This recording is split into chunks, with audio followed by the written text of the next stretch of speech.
Brother Wong, please be careful.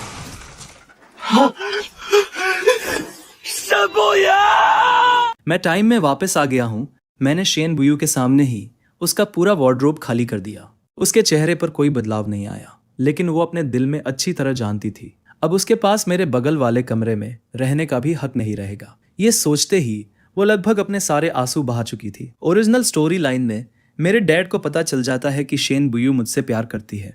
फिर वो जबरदस्ती मेरी शादी उससे करवा देते हैं, लेकिन मैंने उसे कभी एक फ्रेंडली लुक तक नहीं दिया। मैरिज सर्टिफिकेट मिलने के बाद मैं उसे और भी ज्यादा नापसंद करने लगा। मैं तो उसके सामने दूसरी औरतों को भी घर ले आता था। धीरे धीरे मैंने अपनी ही कंपनी बर्बाद कर दी, लेकिन सबसे क्रिटिकल मोमेंट पर मैंने कभी नहीं सोचा था कि शेन बुयू अपनी जान जोखिम में डालकर मुझे बचाएगी।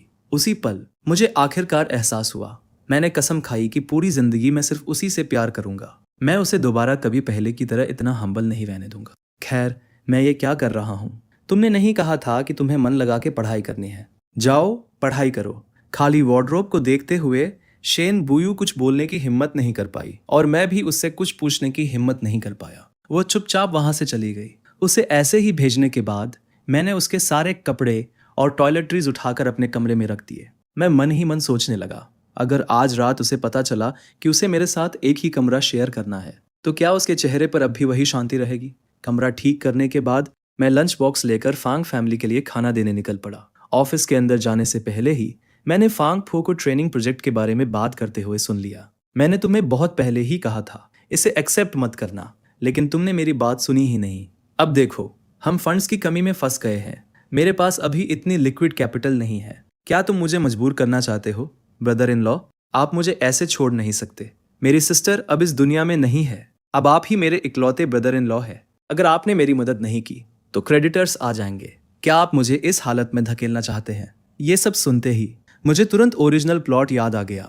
मेरे अंकल की फंडिंग चेन पूरी तरह सूख चुकी थी। उन्हें तुरंत कैश फ्लो के लिए बहुत बड़ी रकम की जरूरत थी। उस समय फांग फैमिली ने फाइनेंशियल मुश्किलों का हवाला देकर मना कर दिया था, लेकिन बाद में मेरे अंकल मेरे पास आए। उन्होंने समझाया कि फांग फू बहुत पेटी इंसान है और मैंने जबरदस्ती फांग फैमिली से पैसे दिलवाकर उसका नुकसान कवर करवाया। सबसे बेवकूफ़ी वाली बात यह थी कि मैंने सच में ऐसा कर भी दिया। नतीजा ये हुआ, फांग ग्रुप की परफॉर्मेंस बुरी तरह गिर गई। उस दौरान फांग फू बहुत ज़्यादा बिजी रहने लगा, यहाँ तक कि वो कंपनी में ही गिर पड़ा।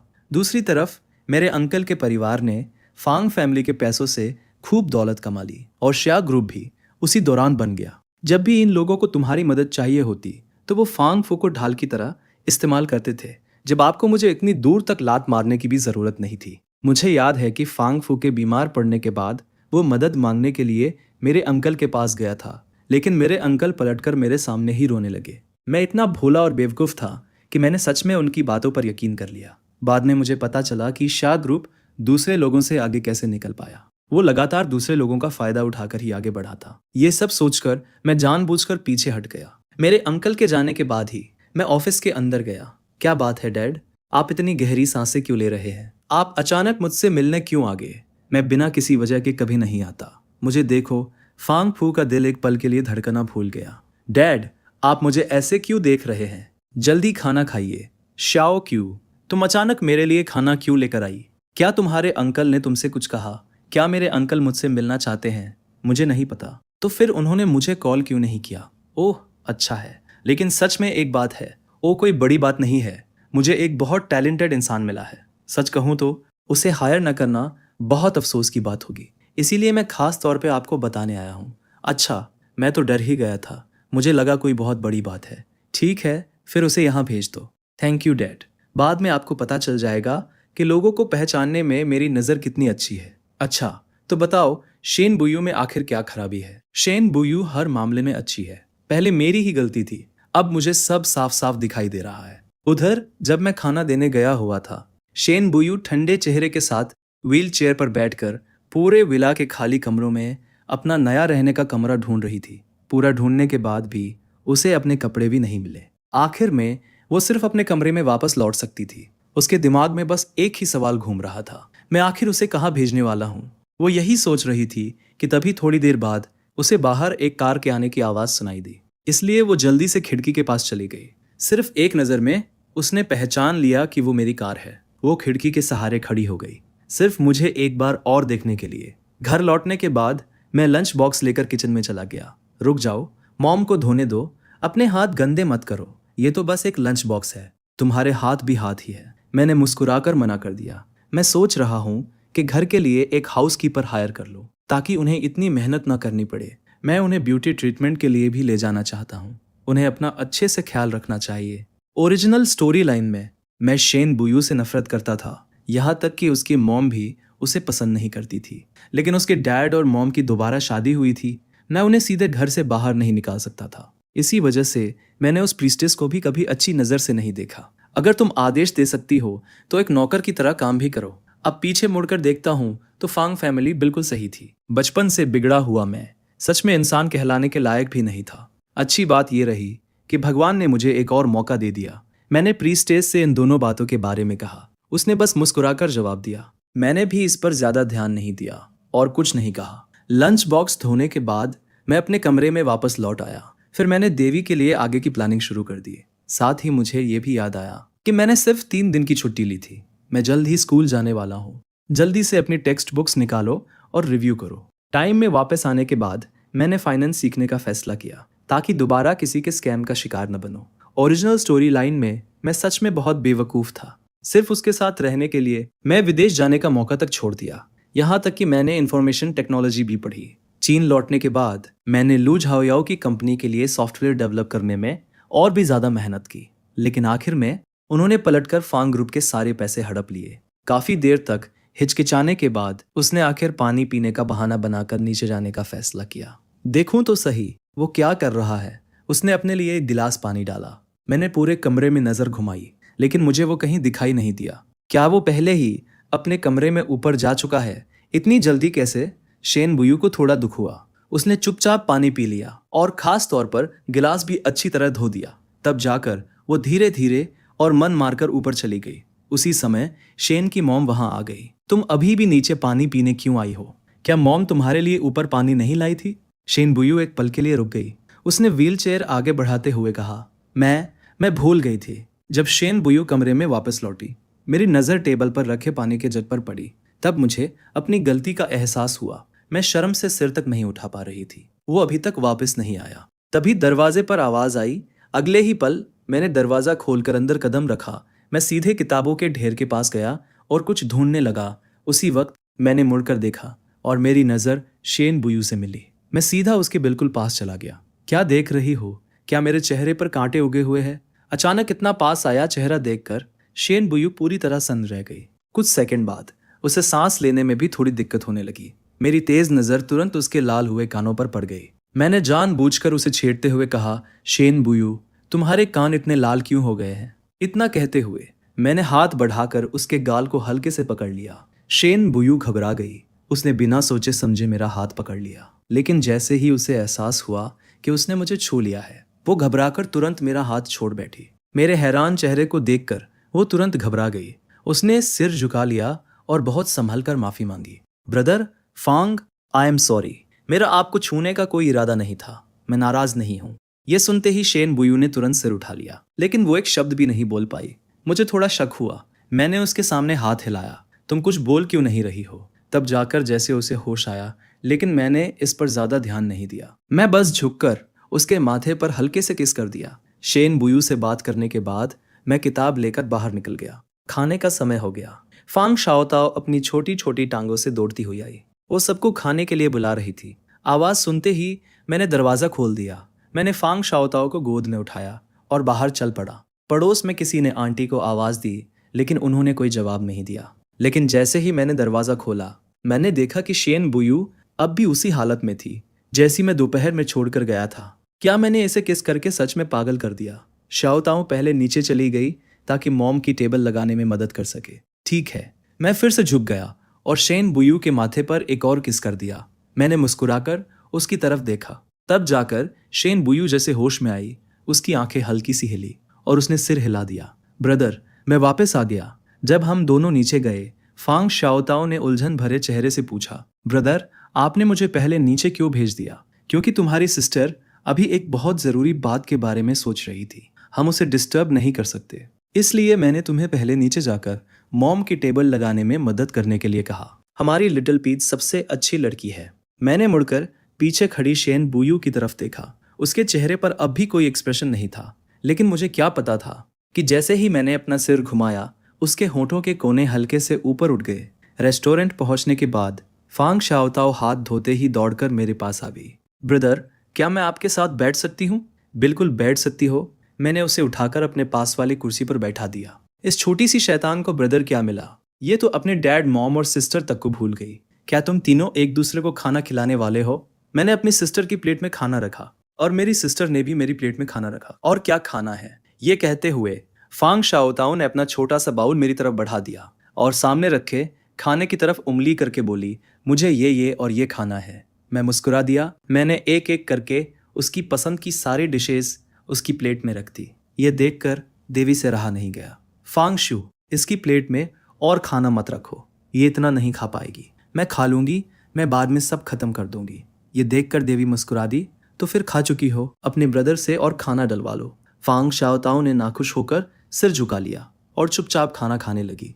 मैं उसकी शक्ल देखकर हंसी नहीं रोक पाया। लिटिल पीच कितनी क्यूट है। शेन बुयू चुपचाप अपना खाना खाती रही। पता नहीं वो क्या सोच रही थी। थोड़ी ही देर में फांग शाओताओ ने अपना छोटा सा बाउल ऊपर उठा दिया। मैंने उसके सिर पर हाथ फेरा और मुस्कुराकर उसकी तारीफ की। लिटिल पीच बहुत अच्छी है, उसने सब कुछ खत्म कर दिया, चावल का एक दाना तक बर्बाद नहीं किया। डिनर के बाद फांग शाओताओ अपने किंडरगार्टन की टेक्स्ट बुक्स लेकर आ गई और बड़े गर्व से मुझे दिखाने लगी। ब्रदर देखिए, मेरे टेस्ट में 100 पॉइंट्स आए हैं। वक्त बहुत जल्दी बीत गया। देखते ही देखते शाओताओ के सोने का समय हो गया। उसी समय देवी नीचे आई। शाओताओ, चलो अब जाकर बात ले लो, थोड़ी देर और खेलते हैं। नहीं, तुम्हें कल स्कूल भी जाना है। वो उसे कितना भी मनाया, वो मानी ही नहीं। आखिर मुझे उसे छोड़ना ही पड़ा। लेकिन किसे पता था कि फांग शाओताओ अचानक फिर से मेरी बाहों में आकर लिपट जाएगी। उसने बहुत संभल कर मेरी तरफ देखा। ब्रदर, क्या आप कल फिर से पहले जैसे हो जाएंगे? ये सुनते ही मेरी नाक में हल्की सी चुभन होने लगी। अब समझ आया कि वो पूरी शाम मुझसे चिपटी क्यों हुई थी। असल में उसे डर था कि कल से मैं फिर उससे पहले की तरह बात नहीं करूंगा। बिल्कुल नहीं, अब से तुम्हारा ब्रदर हमेशा तुम्हारे साथ खेलेगा। ये सुनते ही फांग शाओताओ खुशी से मुस्कुरा उठी। तब जाकर वो मन मारकर देवी के साथ ऊपर चली गई। उसके जाने के बाद मैं भी ऊपर चला गया, लेकिन पूरे समय कमरे में रुकी रही शेन बुयू के लिए। ये सब काफी मुश्किल था। उसे बिल्कुल नहीं पता था कि अब मेरा नया कमरा कौन सा है। नहाने के बाद मैं शेन बुयू के कमरे में गया, लेकिन मैंने देखा वो अकेली व्हीलचेयर पर बैठी हुई थी। उसे उस हालत में देखकर मेरे दिल में हल्का सा दर्द हुआ। मैं उसके पास गया और पीछे से उसे गले लगा लिया। ब्रदर फांग, मुझे छोड़ दीजिए। मैंने भी उसके जवाब का इंतजार नहीं किया और तुरंत उसे छोड़ दिया। फिर मैं उसे व्हीलचेयर समेत नए कमरे में ले आया। इसके बाद मैंने कहा, अब से ये तुम्हारा कमरा है। नहीं, मैं गलत था। अब से ये हम दोनों का शेयर किया हुआ कमरा होगा। शेन बुयू ने सिर झुका लिया। उसने मुझे कोई जवाब नहीं दिया। फिर वो मुड़कर बाथरूम चली गई।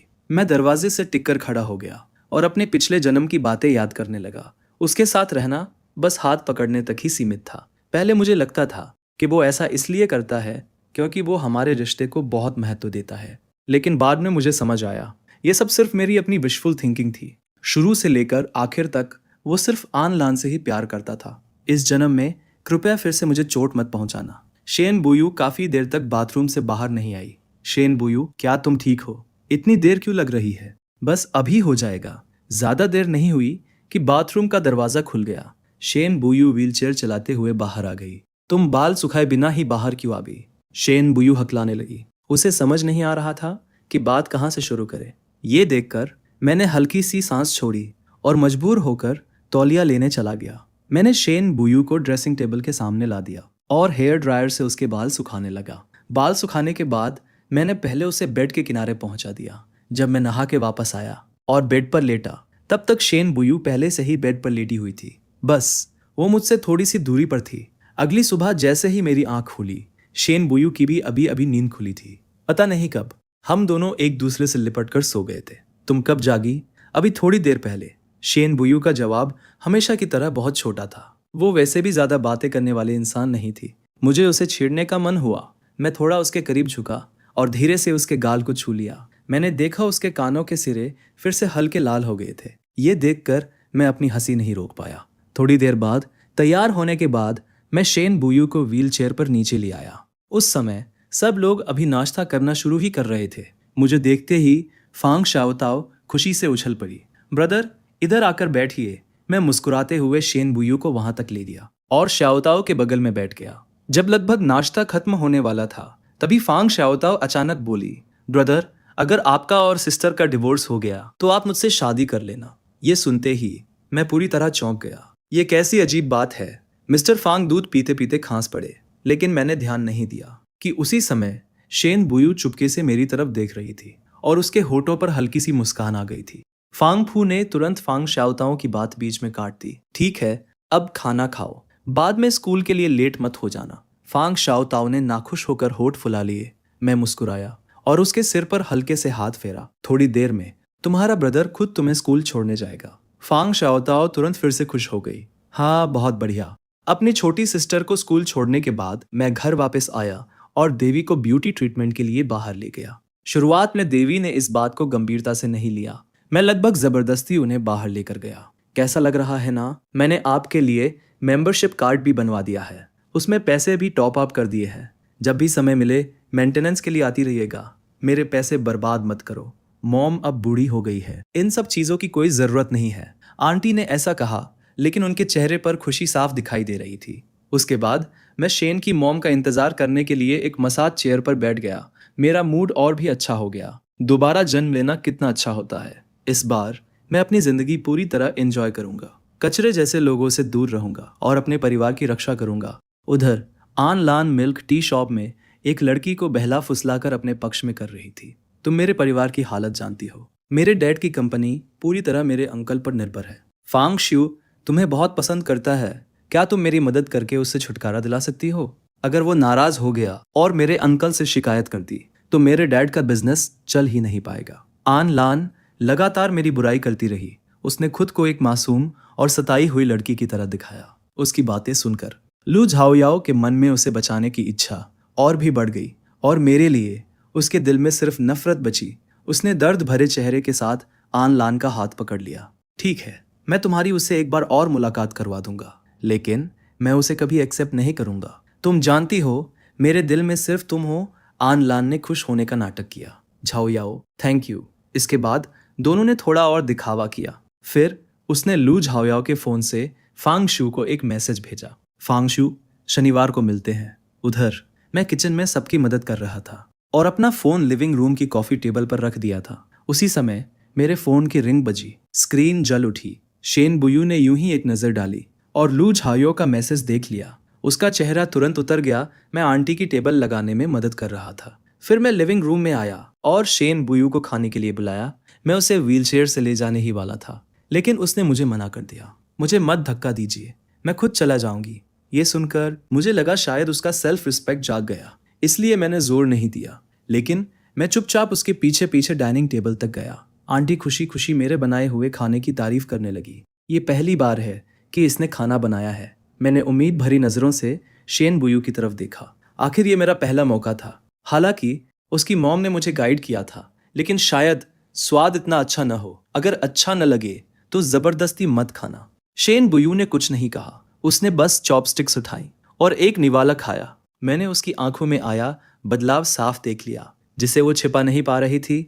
मेरे बनाए हुए सारे व्यंजन बहुत जल्दी खत्म हो गए। ये देखकर मैं काफी खुश हुआ। लगता है खाना सच में अच्छा बना था। डिनर के बाद शेन की मॉम ने मुझे किचन से बाहर निकाल दिया। मेरे पास शेन बुयू के साथ ऊपर जाने के अलावा कोई और रास्ता नहीं था। मैं अपने कमरे में लौट आया और शेन बुयू अपने पुराने कमरे में चली गई। शुरुआत में मैंने इस बात पर ज्यादा ध्यान नहीं दिया। मुझे लगा वो पढ़ाई करना चाहती है, लेकिन जब मैंने अपने फोन पर आया मैसेज देखा तो मुझे सब समझ आ गया। शेन बुयू ने वो मैसेज देख लिया था और उसे गलत फहमी हो गई। मैं थोड़ा घबराकर बिस्तर से उठ बैठा।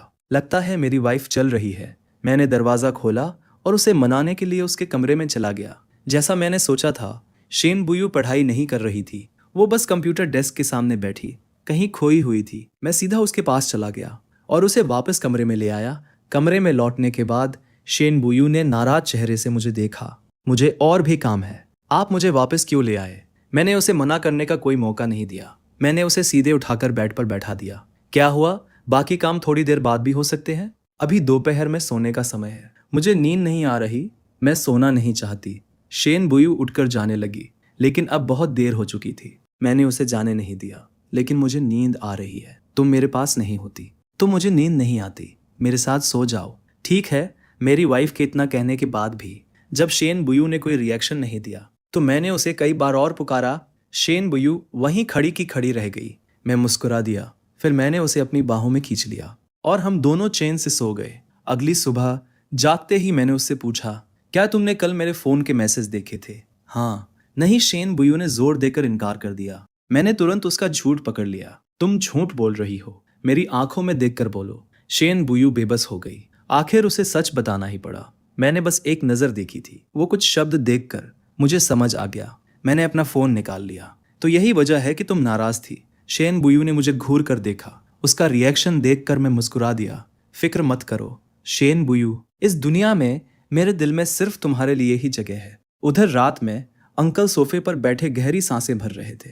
अब क्या करें? मेरे जीजा जी किसी भी हालत में मेरी मदद करने को तैयार नहीं है। लगता है मुझे सब छोड़कर चले जाना चाहिए, ताकि तुम्हारी आंटी भी मेरी वजह से मुसीबत में न फंसे। ये सुनते ही आंटी गुस्से से खड़ी हो गई। दोनों हाथ कमर पर रखकर बोली, ये सब करने से क्या होगा? क्या तुम किसी ऊंची बिल्डिंग से कूदकर मरने वाले हो? हमारी सारी जमा पूंजी खत्म हो चुकी है। क्या तुम चाहते हो कि हम भूखे मरे? मैं तो अभी भी तुमसे बहुत सारे पैसे कमाने की उम्मीद लगाए बैठी हूँ। इतनी सी बात पर मरने की बातें मत करो, जरा अपना दिमाग इस्तेमाल करो। ये सुनते ही अंकल खुशी से खड़े हो गए। वो तुरंत आगे बढ़े और आंटी का हाथ पकड़ लिया। हनी, तुम्हारे पास कोई तरीका है? जल्दी बताओ क्या करना है। आंटी ने भौं उठाकर मुस्कुराते हुए कहा, तुम सच में बेवकूफ हो। अगर तुम उससे पैसे उधार नहीं ले सकते तो सिर्फ इसलिए क्योंकि तुम उसके ब्रदर इन लॉ हो। अगर रिश्ता बदल जाए तो बात अलग होगी। हनी, तुम तो जीनियस हो। अंकल इतने खुश हो गए कि उन्होंने तुरंत अपना फोन निकाल लिया। मैं अभी फांग शियू को कॉल करता हूँ, वो हमारी बात सबसे ज्यादा सुनता है। ये कहकर उन्होंने तुरंत फोन मिला दिया। दूसरी तरफ आन लान अभी भी लू झाओयाओ के साथ थी। दोनों फिर से मिल्क टी पी रहे थे और उसके बाद मूवी भी देखी। दोनों साथ साथ चलते हुए रेजिडेंशियल एरिया के गेट तक पहुंचे। लू झाओयाओ ने मुड़कर, आन लान, आज मेरे साथ मूवी देखने के लिए थैंक यू। आन लान ने उसकी तरफ बड़े प्यार से देखा। मुझे भी वो मूवी बहुत पसंद आई, लेकिन उसका एंडिंग मुझे पूरी तरह पसंद नहीं आया। मेल प्रोटैगनिस्ट आखिर में अपना पहला प्यार खो बैठा। सच में बहुत अफसोस की बात है। लू झाओयाओ ने भी अफसोस से सिर हिलाया। सच में बहुत अफसोस हुआ। कितनी दुख की बात है। अगर मैं कभी किसी रिलेशनशिप में हुआ तो शुरुआत से आखिर तक मैं सिर्फ तुम्हारे साथ ही रहूंगा। यह सुनकर आन लान ने लू झाओयाओ की तरफ हल्की सी मुस्कान दी। लू झाओयाओ, अब तुम्हें वापस जाना चाहिए। लू झाओयाओ ने सिर हिलाया, फिर धड़कते दिल और खुशी से भरे चेहरे के साथ वहां से चला गया। उसे जाते हुए देखकर आन लान के चेहरे की मुस्कान तुरंत गायब हो गई। उसका चेहरा ठंडा पड़ गया। बस कुछ और दिन सब्र करना है। जब फांग शियू और लू झाओयाओ विदेश चले जाएंगे तब शेन बुयू सिर्फ मेरी होगी। उधर बेडरूम में शेन बुयू ने पीछे से मुझे गले लगा लिया। उसके चेहरे पर शिकायत साफ दिखाई दे रही थी। आप मुझे सोते वक्त अपनी बाहों में क्यों नहीं लेते? मैं ये कैसे कहता कि मैं डर गया था। दोपहर में जिसे मैंने छेड़ने की सोची थी, आखिर में वही मुझे छेड़कर कंफ्यूज कर गई। ब्रदर फांग, शेन बुयू ने पीछे से बड़ी बेचारगी से मुझे पुकारा। तभी मुझे एहसास हुआ कि शेन बुयू शुरू से ही नाटक कर रही थी, लेकिन उसकी आवाज सुनते ही मेरा दिल फिर भी पिघल गया। पिछले जन्म में उसने मेरे लिए जो कुछ भी चुपचाप किया था, उसे याद करके मुझे उसके लिए और भी बुरा महसूस होने लगा। मैं सिर्फ सोच ही सकता था कि उस समय वो कितनी निराश रही होगी। अब समझ आया कि बाद में उसकी टांगों की हालत और क्यों बिगड़ गई थी। उसने इलाज छोड़ दिया था, लेकिन अब पीछे मुड़कर देखता हूँ तो लगता है उसने सिर्फ इलाज ही नहीं छोड़ा था, उसने तो सब कुछ छोड़ दिया था। ये सोचते ही मैं खुद को रोक नहीं पाया।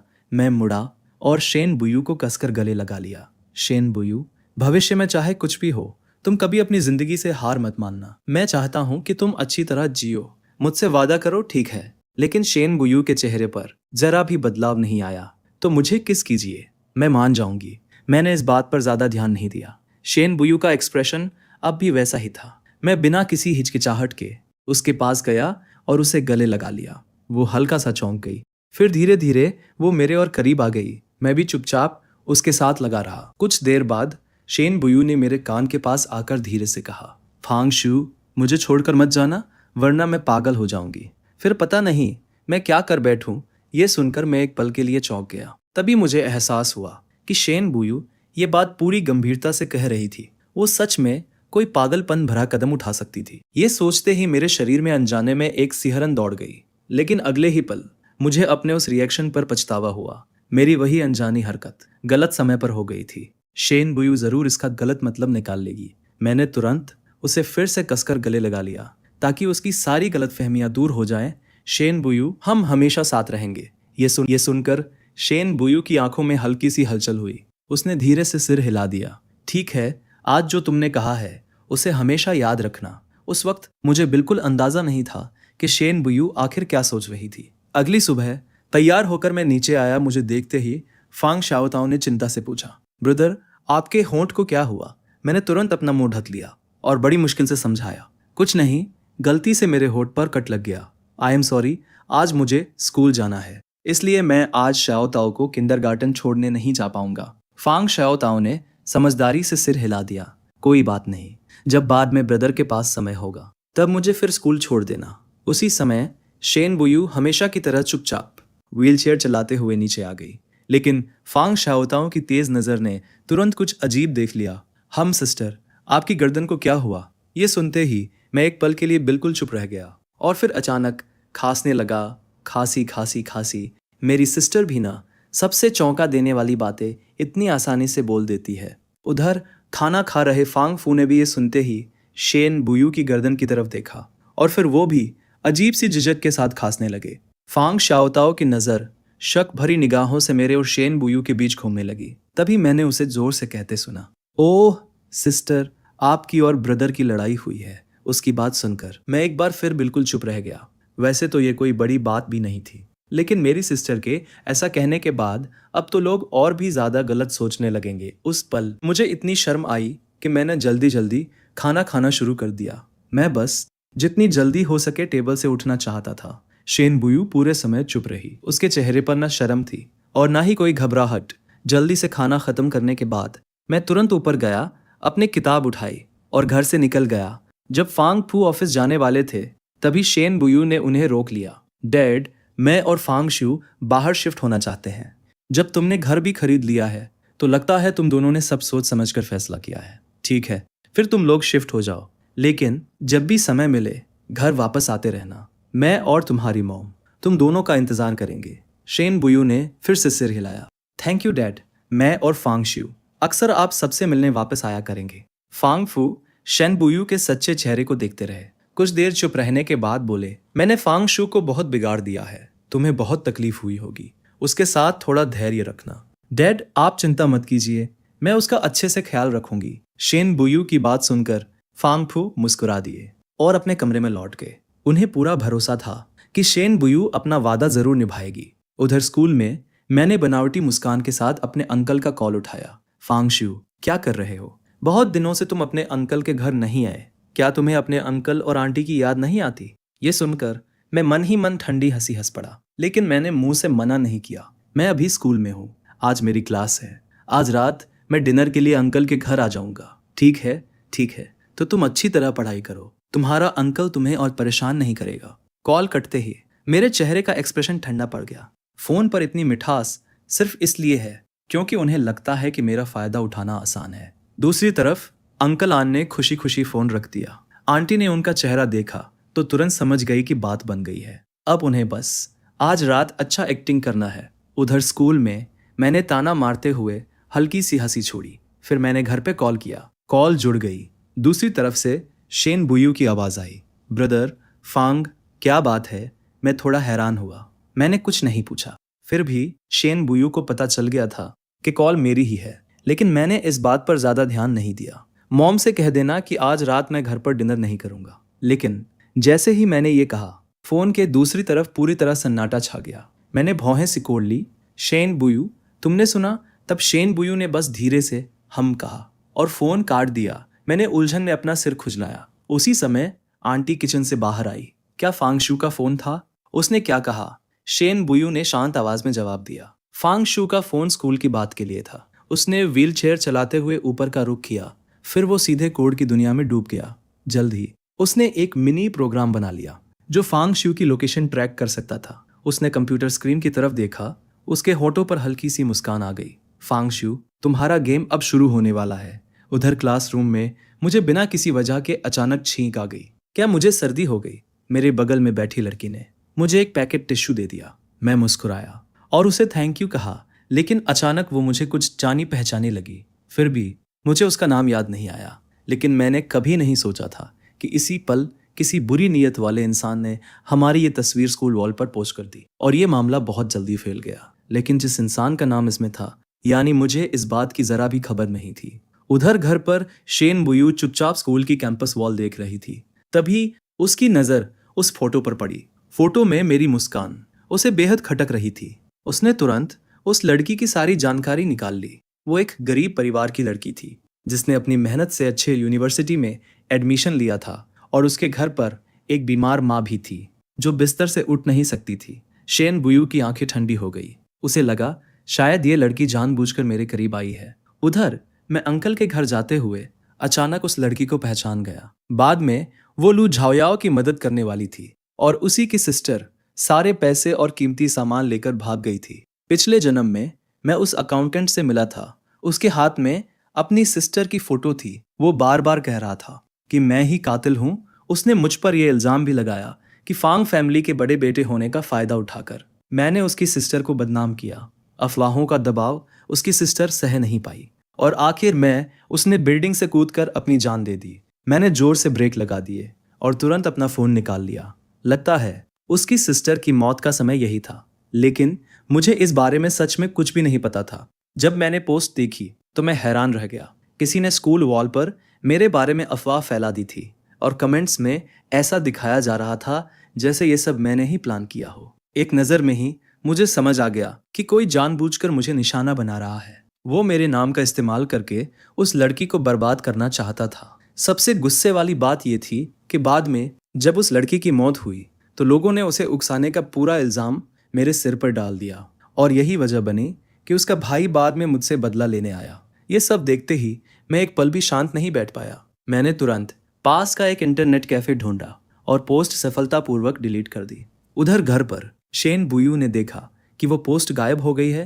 उसे तुरंत समझ आ गया कि किसी ने कैंपस नेटवर्क हैक करके पोस्ट डिलीट की है, लेकिन ये उसके लिए बच्चों का खेल था। उसने कुछ ही सेकंड में वो पोस्ट फिर से स्कूल वॉल पर वापस डाल दी। उधर मैं कंप्यूटर बंद करके इंटरनेट कैफे से निकलने ही वाला था, लेकिन वो पोस्ट अचानक फिर से दिखाई दे गई। मैं तुरंत वापस बैठ गया और फिर से काम शुरू कर दिया, लेकिन हर बार दूसरा इंसान मुझसे एक कदम आगे निकल जाता। मैं गुस्से से भर गया। मैंने इतने साल कंप्यूटर सीखा, फिर भी मैं एक अनजान इंसान से हार गया। लग रहा था कि सामने वाला जानबूझकर मेरा विरोध कर रहा है और उसकी स्किल मुझसे भी बेहतर थी। तभी मुझे एहसास हुआ कि इस बार मेरा सामना किसी बहुत ताकतवर प्रतिद्वंदी से हुआ। शेन बुयू, क्या तुम अभी बिजी हो? क्या तुम मेरी एक मदद कर सकती हो? मैं किसी काम में बिजी नहीं हूँ। क्या तुम मेरे लिए ये पोस्ट डिलीट कर सकती हो? मैं घर पहुंचकर तुम्हें भेज दूंगा। मैं तुम्हारे लिए डेजर्ट खरीदूंगा। क्या तुम मुझे सिर्फ डेजर्ट देकर रिश्वत देना चाहते हो? मैं जल्दी वापस आ जाऊंगा। और तुम्हें क्या खाना है? तुम कहाँ जा रहे हो? मैंने ज्यादा नहीं सोचा और सच सच जवाब दे दिया। मैंने कहा कि मैं अपने अंकल के घर जा रहा हूँ। फोन कटते ही मैंने तुरंत वो पोस्ट शेन बुयू को भेज दी। इंटरनेट कैफे से निकलने के बाद मैं गाड़ी चलाकर सीधे अपने अंकल के घर पहुंचा। उधर पोस्ट खोलने के बाद ही शेन बुयू को पता चला कि यही वही पोस्ट थी जिसे लेकर सामने वाला और वो लगातार भिड़ रहे थे। ये बात उसे बहुत हैरान कर गई। लगता है अब सच का पता तभी चलेगा जब फांगशु वापस आएगा। फांगशु, तुम आ गए। तुम्हारी आंटी तुम्हें बहुत मिस कर रही थी। लगभग एक हफ्ता हो गया तुमसे मिले हुए। जरा अपना चेहरा तो देखो, कितना दुबला हो गया है। मैं मन ही मन ठंडी हंसी हंस पड़ा। हाँ बिल्कुल, उस औरत की कुकिंग मेरी आंटी की कुकिंग के सामने कुछ भी नहीं है। मेरी आंटी की कुकिंग आज भी सबसे अच्छी है। तो फिर आज थोड़ा ज्यादा खाना। मैंने सोचा था कम से कम आज एक अच्छा खाना तो मिलेगा, लेकिन टेबल पर नजर पड़ते ही मैंने देखा कि वहां सिर्फ हरी सब्जियां थी और वो भी सड़ी हुई पत्तियां। लगता है आज ये लोग गरीबी का पूरा ड्रामा करने वाले हैं। फांगशियो, माफ करना, तुम्हें हमारा ये हाल देखकर हंसी आ रही होगी। ये सब तुम्हारे अंकल के निकम्मेपन की वजह से हुआ है। हाल ही में उन्होंने जिस प्रोजेक्ट में इन्वेस्ट किया था उसका कैश फ्लो टूट गया। घर के सारे पैसे कर्ज चुकाने में चले गए। अब घर में बस यही सब्जियां बची है खाने के लिए। इन्हें देखकर घिन मत करना। आओ अपनी आंटी के हाथ का खाना खाओ। ये कहते हुए आंटी लगातार मेरी प्लेट में खाना परोसती जा रही थी। मैंने अपना चावल वाला बाउल आगे कर दिया। आंटी, आप और अंकल ने आखिर किस प्रोजेक्ट में इन्वेस्ट किया था? इतना बड़ा नुकसान कैसे हो गया? अब आगे क्या करेंगे? आहा, और क्या कर सकते हैं? चाहे कुछ भी हो, जिंदा तो रहना ही पड़ेगा। लेकिन सबसे बड़ी मुसीबत यह है कि तुम्हारे अंकल और मेरी सारी बचत मिलाकर भी ये रकम पूरी नहीं हो रही। आगे कर्ज वसूलने वाले लोग जरूर आएंगे। हम तो ये घर बेचने की भी सोच रहे हैं। जितना मिल जाए उतना ही सही। इसके बाद तुम हमें और अपने अंकल को ढूंढने मत आना, ताकि कर्ज वसूलने वाले तुम्हें भी निशाना न बनाए। बोलते बोलते आंटी और भी ज्यादा भावुक हो गई। तभी अंकल तुरंत आगे बढ़े और उन्हें गले लगा लिया। मत रो, मैं किसी भी कीमत पर तुम्हें और अपने बेटे को इसमें नहीं फंसने दूंगा। मैं ही यहाँ से चला जाता हूँ। जब मैं नहीं रहूंगा तो ये कर्ज भी मेरे साथ खत्म हो जाएगा। फिर कोई भी तुम लोगों के पीछे नहीं आएगा। तुम बस अपने बेटे के साथ अच्छी जिंदगी जीना। ये कहते हुए अंकल बालकनी की तरफ चल पड़े। अंकल, कृपया ऐसा कोई बेवकूफ़ी वाला कदम मत उठाइए। ज़रूरत पड़ी तो हम सब मिलकर ये कर्ज चुका देंगे। मैं डाइनिंग टेबल पर बैठा उन दोनों की एक्टिंग देखता रहा और मन ही मन उनका मजाक उड़ा रहा था। वाह, क्या कमाल की जुगलबंदी है। लगता है इसकी तो पहले से पूरी रिहर्सल की गई है। ठीक है, अगर ये लोग एक्टिंग करेंगे तो मैं भी कर लेता हूँ। मैं तुरंत आगे बढ़ा और अंकल का हाथ पकड़ लिया। अंकल, कृपया कोई गलत कदम मत उठाइए। आखिर अभी कितने पैसों की ज़रूरत है? जल्दी बताइए। रिश्तेदारों और दोस्तों से उधार लेकर फिलहाल काम चला लीजिए। क्या आपने मेरे डैड से भी पैसे मांगे थे? ये सुनते ही अंकल ने गहरी सांस भरी। तुम्हारे डैड के पास मैं गया था, लेकिन उन्होंने कहा कि कंपनी को भी कैश फ्लो की ज़रूरत है। उनके पास एक्स्ट्रा पैसे नहीं है। इतना सुनते ही मुझे उनसे सारी जानकारी निकलवा लेने में कामयाबी मिल गई। ये लोग मुझसे जितने पैसे ठगना चाहते थे, उसे सुनकर मैं अंदर से दंग रह गया। ये तो हद ही हो गई। मैं पहले कितना बेवकूफ़ था। मुझे लगा था बस कुछ करोड़ का लोन होगा, लेकिन मैंने कभी नहीं सोचा था कि रकम इतनी ज़्यादा निकलेगी। अब समझ आया कि फांग फैमिली कंपनी के सारे प्रॉफिटेबल प्रोजेक्ट्स बेचने पर क्यों तुली हुई थी। मेरे होठों पर हल्की सी मुस्कान आ गई। चूंकि इन लोगों के पास पैसों की इतनी कमी है, तो फिर देखते हैं तुम लोग आखिर कितना खर्च करने को तैयार हो। आंटी, मेरा एक दोस्त है। वो सेकेंड हैंड लग्जरी गुड्स खरीदने और बेचने का काम करता है। आपने पहले जो भी चीज़ें खरीदी थी उन्हें बेच देते हैं। शायद इससे कुछ और पैसे इकट्ठे हो जाए। कम से कम आप लोगों का खाना तो थोड़ा अच्छा हो जाएगा। आंटी ने अजीब सी हंसी हंसी। फांग शिव, मेरी चीज़ों की कोई खास कीमत नहीं है। मुझे लगता है ये रहने ही दो। नहीं आंटी, आप चिंता मत कीजिए। वो मेरा दोस्त है, वो मुझे कभी चीट नहीं करेगा। आपकी चीज़ों की अच्छी कीमत ज़रूर मिलेगी। मैंने पहले आप और मेरे कजिन के लिए जो चीज़ें खरीदी थी, उनकी कीमत ही कई लाख युआन थी। बेचने पर उनसे अभी भी अच्छे पैसे मिल जाएंगे। ज़रा अपनी और अंकल की हालत तो देखिए। इतना खराब खाना खाकर अपनी सेहत मत बिगाड़िए। वो चीज़ें बेच देंगे तो कम से कम आप लोग ढंग का खाना तो खा पाएंगे। जब भविष्य में मेरे अंकल फिर से पैसे कमा लेंगे, तब अच्छी चीज़ें दोबारा खरीद लेंगे। आंटी के पास मुझे रोकने का मौका ही नहीं था। मैं उन्हें सीधे उनके बेडरूम में ले गया और सामान निकाल निकाल कर बैग में भरने लगा। साथ ही उन्हें यह भी बताता जा रहा था कि कौन सी चीज़ कितने में बिक सकती है। उधर आंटी चुपके से कुछ सामान वापस निकाल रही थी, लेकिन जैसे ही मैंने देखा, मैंने तुरंत वो चीज़ें वापस छीन ली। आंटी, अभी सबसे मुश्किल समय चल रहा है। हमें सबको मिलकर मेहनत करनी होगी। मुझे नहीं पता मेरे डैड कितने पैसे निकाल पाएंगे। मैं भी अपनी तरफ से पूरी कोशिश करके पैसे उधार लाऊंगा और मैं अपनी कीमती चीज़ें भी बेच दूंगा। आइए हम सब मिलकर अंकल को इस मुश्किल वक्त से निकालते हैं। मेरी बात सुनकर आंटी मन ही मन मुझे कोसने लगी, लेकिन आखिर में उन्होंने मजबूरी में वो बैग उठा लिया। ये देखकर मैंने तुरंत उनकी तारीफ शुरू कर दी। बस ऐसे ही होना चाहिए आंटी, हम सब मिलकर कोशिश करेंगे। मैं मन ही मन बहुत खुश हो रहा था। आखिर में मैंने वहाँ खाना भी नहीं खाया और 2 बड़े बड़े बैग उठाकर सीधे वहाँ से निकल आया। उधर घर पर शेन बुयू खिड़की के पास बैठी थी। दूर से उसने मेरी कार वापस आती हुई देख ली। उसके चेहरे पर हल्की सी मुस्कान आ गई। वो व्हील चेयर चलाकर नीचे लिविंग रूम में आ गई और ऐसे टीवी देखने लगी जैसे कुछ हुआ ही ना हो। मैंने जल्दी से दरवाज़ा खोला और अंदर आ गया। मुस्कुराते हुए मैंने उसके सामने डेजर्ट लहराया। हनी, मैं घर आ गया। ये डेजर्ट तुम्हारे लिए खरीद कर लाया हूँ, ट्राई करोगी? शेन बुयू भी मुस्कुरा दी। उसके चेहरे पर साफ खुशी दिखाई दे रही थी। तो बताओ, आज तुम्हारे अंकल के घर क्या क्या स्वादिष्ट खाना बना था? तुम्हें देखकर मैंने तो अभी तक कुछ भी नहीं खाया। मैं उसके पास जाकर बैठ गया। तुम क्या खाना चाहती हो? मैं तुम्हारे लिए बना देता हूँ। इतना कहकर मैं उठ खड़ा हुआ और सीधे किचन की तरफ चला गया। तुम्हें बनाने की जरूरत नहीं है, मैं खुद किचन में जाकर कुछ भी खा लूंगा। लेकिन जैसे ही मैं किचन में पहुंचा, मैंने देखा शेन बुयू भी मेरे पीछे पीछे आ गई। मैंने तुरंत उसकी व्हील चेयर घुमाकर बाहर कर दी। तुम यहाँ क्या कर रही हो? ऊपर जाओ और मेरा इंतजार करो। शेन बुयू ने मेरी तरफ देखा। उसके चेहरे पर पहली बार गंभीरता साफ दिखाई दे रही थी। जब तुम घर पर नहीं होते तो मेरा कुछ भी खाने का मन नहीं करता। मैंने हैरानी से उसकी तरफ देखा। इस वक्त वो मुझे सच में बहुत क्यूट लगी। ठीक है, मैं तुम्हारे लिए नूडल्स बनाता हूँ, बताओ तुम कितना खाओगी? शेन बुयू ने सिर हिला दिया। ज्यादा नहीं, रात में ज्यादा खा लिया तो मुझे नींद नहीं आती। ये सुनकर मैं मन ही मन सोचने लगा, लगता है इसे भूख नहीं है, ये बस मुझसे छिपाने की कोशिश कर रही है। ठीक है, तो फिर मैं थोड़ा सा ही बनाता हूँ, थोड़ा सूप भी पी लेना। उसने मेरी तरफ देखकर ओके का इशारा किया। फिर मैं मुड़कर किचन में लग गया। नूडल्स बहुत जल्दी बन गए।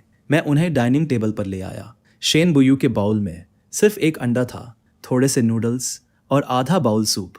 फिर भी वो मेरे साथ बड़े मजे से खाने लगी। उधर ऊपर हेल्पर चुपचाप वापस अपने कमरे में चली गई। नीचे कौन है? क्या फांगशु वापस आ गया? फांग फैमिली ने खुशी से सिर हिला दिया। वो दोनों नीचे साथ में डिनर कर रहे हैं। फांगशु शादी के बाद सच में बड़ा हो गया है। अब वो खाने में कोई नखरे भी नहीं करता। अच्छी बात है कि वो लोग अलग शिफ्ट हो रहे हैं। ये सुनकर देवी ने शक भरी नजर से उनकी तरफ देखा। आज सुबह तो उसने मुझे इस बारे में कुछ नहीं बताया। अब इसकी चिंता छोड़ दो, हो सकता है जल्द ही हमें पोता पोती भी देखने को मिल जाए। ये सुनकर शेन की मॉम ने कुछ नहीं कहा। उधर नीचे डिनर लगभग खत्म हो चुका था। शेन बुयू ने अचानक मुझसे कहा, फांगशु चलो हम कल शिफ्ट हो जाते हैं। मैंने कुछ पल उसे देखा।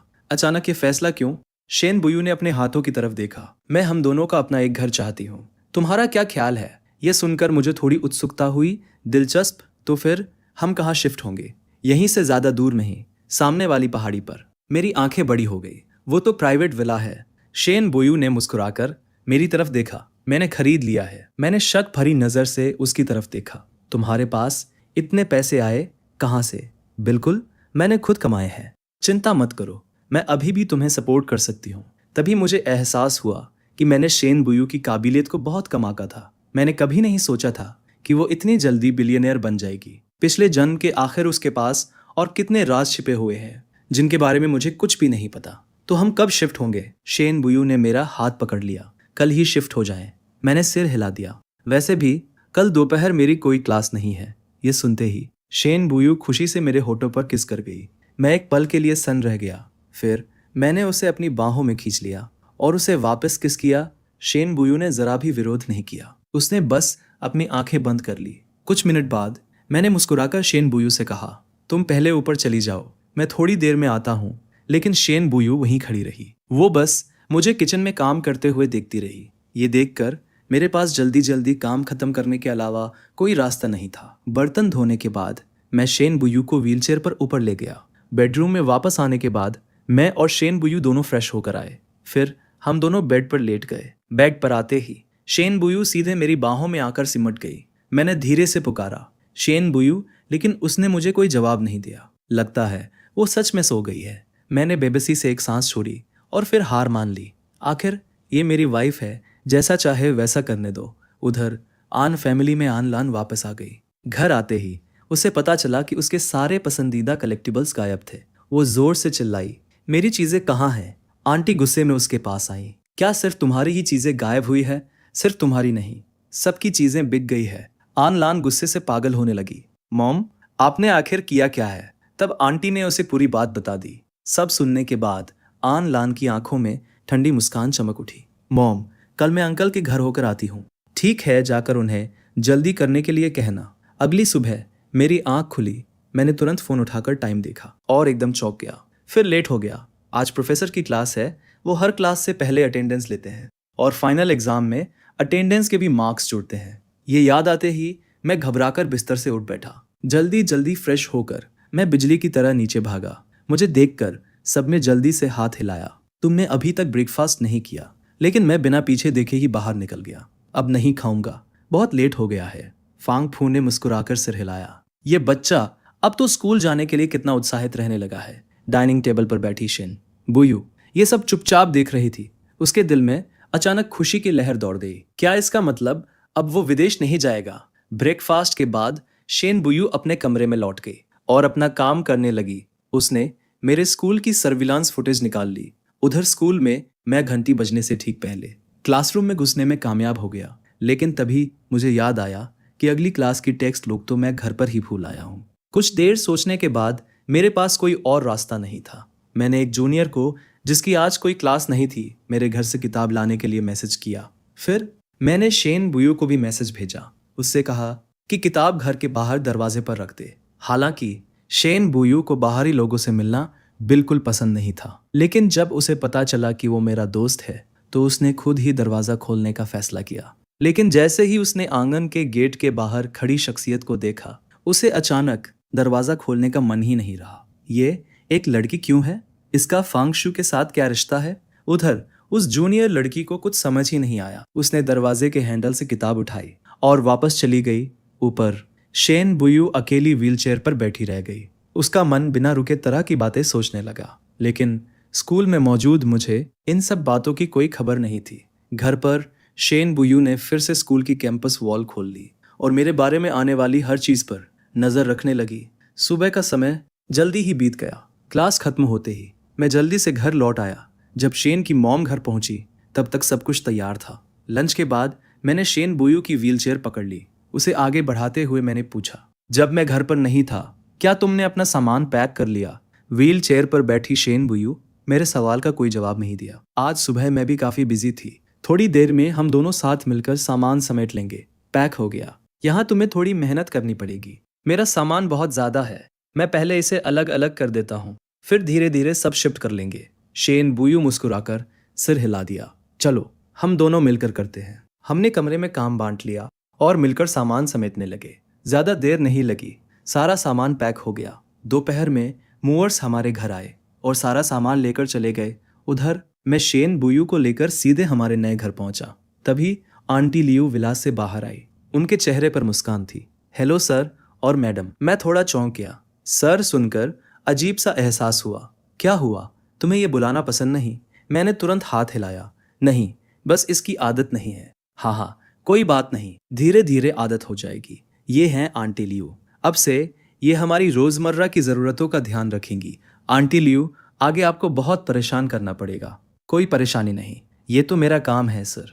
और मैडम, आप दोनों पहले बैठकर आराम कीजिए, मैं लोगों से सामान ऊपर रखवा देती हूँ। ये कहते हुए आंटी लियू ने लोगों को सारा सामान मास्टर बेडरूम में रखने के लिए कहा। मैं मुस्कुराया और शेन बुयू को लिविंग रूम के सोफे तक ले गया। मैडम कृपया बैठ जाइए, वेलकम होम सर। हम दोनों एक दूसरे को देखकर मुस्कुरा दिए। फिर शेन बुयू आकर मेरी बाहों में सिमट गई। वो मेरी तरफ ध्यान से देखने लगी। ब्रदर फांग, आपने कहा था कि आप कभी डिवोर्स नहीं लेंगे जब तक आप मुझे छोड़कर नहीं जाएंगे। मैं पूरी जिंदगी आपका अच्छे से ख्याल रखूंगी। फिर से क्या सोचने लगी, अब से यही हमारा घर है। मैं तुम्हें छोड़कर और कहाँ जाऊंगा? ठीक है। कुछ ही देर में हमारा नया घर पूरी तरह सेट हो गया और सारा सामान मास्टर बेडरूम में रख दिया गया। मैंने दरवाजा खोला, लेकिन अंदर का नज़ारा देखकर मैं हैरान रह गया। यहाँ का पूरा लेआउट मेरे पुराने घर जैसा ही था। शेन बुयू मेरे पास आई और उम्मीद भरी नज़रों से मुझे देखने लगी। कैसा लगा? तुम्हें पसंद आया?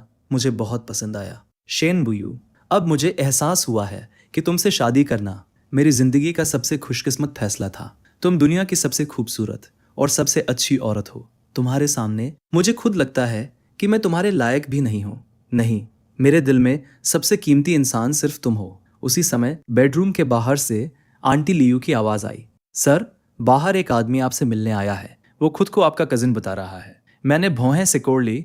उसे हमारा पता कैसे मिल गया? मैंने शेन बुयू से कहा, तुम ऊपर ही रुको, मैं जाकर देखता हूँ। दरवाजा खुलते ही आन लान अंदर आ गया।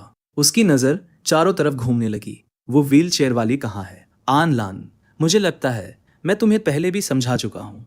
अब से उसे भाभी कहकर बुलाओ। अगर आगे भी तुमने ऐसे ही बात की तो अगली बार यहाँ आने की जरूरत नहीं है। ये सुनते ही आन लान का चेहरा तुरंत लाल हो गया।